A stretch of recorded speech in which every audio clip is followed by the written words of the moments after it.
How to disable sounds and vibrations on YouTube app. Hello guys, in today's video I'm gonna show you how to disable sounds and vibrations easy and fast in less than 1 minute. So all what you have to do is go to YouTube app. Now go to the top corner and click on your profile picture right here.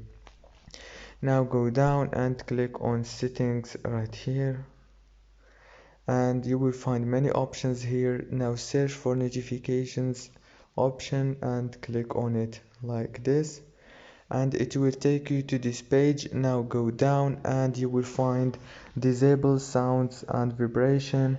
You can turn it on or turn it off as you want. If this video was helpful, please don't forget to like and subscribe, and thank you so much for watching this video until the end. See you in the next video.